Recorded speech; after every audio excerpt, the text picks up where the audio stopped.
Almost all calisthenic exercises can be done everywhere and with little to zero equipment at all. Maybe a few bars and that is it. However, this simplicity creates a limitation. Unlike weightlifting, we cannot easily increase the load of an exercise. Because of this limitation, calisthenics naturally becomes a playground for intensity techniques and creative ways of modifying sets.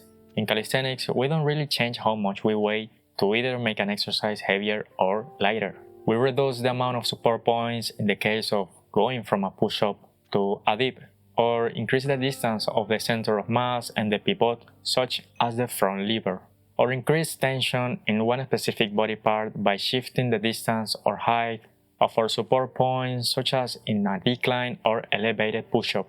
You can also increase individual torque or load by simply reducing the amount of muscles you are using, such as in a bodyweight tricep extension compared to a push-up. This often makes isolation calisthenic exercises harder than compound exercises, if your body were to be in the same position. Most of these changes either creates or makes a completely different exercise, or makes it a variation. But beyond these options to increase the load, where do you go after a decline push-up? If we were not to stop the declination as a progression in a push-up, we will be inevitably transforming the push-up into a handstand push-up. Moving our body parts sometimes recruits other muscles than intended at all, and sometimes the increase of load in calisthenics means that we are using different muscles. Therefore, once we slightly decline the push-up to give more tension to the hands instead of the feet, what can we do? You could do a one-arm push-up, but doing these sort of exercises have their own trade-offs and sacrifices. Maybe you don't have the strength to do them, or you're saving your energy for other exercises, and you're not willing to spend that on a heavy unilateral exercise that is going to take a lot of time and energy from you. The answer is that we cannot increase the torque or heaviness of a standard push-up after a slight decline without significantly changing the exercise. This is where calisthenics beginners learn to modify their sets and reps first, then beginner gym goers. Most hypertrophy weightlifting programs are fixed in the sense that barely any change in the programming is recommended. And that is because the change is not happening in the amount of sets or frequency you do, but mostly you simply increase the load. You could say that in calisthenics we see the opposite. Our fixed body weight forces us to actually make constant changes in our programming, whether it be the amount of sets and reps we do, such as in high rep calisthenics, or the increase of load that happens when you go to a progression.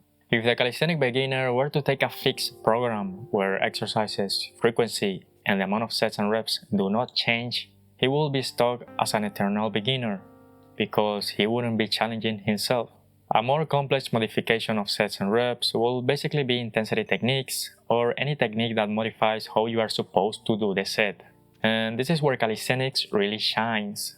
The fixed load in a push-up seems like a disadvantage. However, this fixed load is actually really good when it comes to applying intensity techniques. Intensity techniques are modifications in how you do a set in order to make them more difficult. Most often than not, they increase the amount of reps and sets you do. Intensity in this sense is not defined by the amount of load you are doing, but in the uncomfortable sensation that you feel as you reach failure.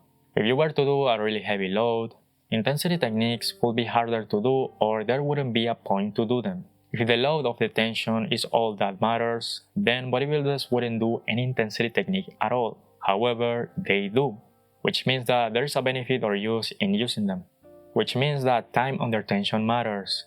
And when it comes to intensity techniques, it will be time under tension while being in that state of uncomfortability as you reach failure.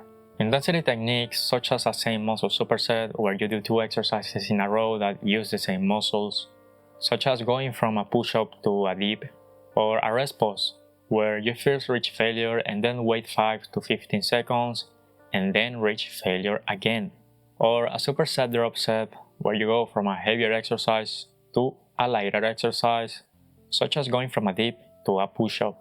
These techniques are great in calisthenics because going from exercise A to exercise B doesn't require anything at all, as opposed to the gym where you will need to either hoard the equipment or wait for it. These modifications on how you do the sets are so present in calisthenics to the point that there is a specific way to train based on these techniques. As you know, a superset is 2 exercises done in a row without rest in between. If you know a bit about calisthenics, you will know that circuit training exists. Circuit training is more than 2 exercises done in a row without rest in between exercises. In a way, you could say that circuit training is basically the evolution of the superset, or the superset made a completely different training in itself. Because of the fixed load of some exercises, we don't only see more use of intensity techniques, but overall different techniques such as immune training, where you do a set number of reps every minute and take a rest in the remainder of the minute. Either you could target intensity in immune training or try to aim for volume work. High rep calisthenics at first glance can be looked at as really time consuming.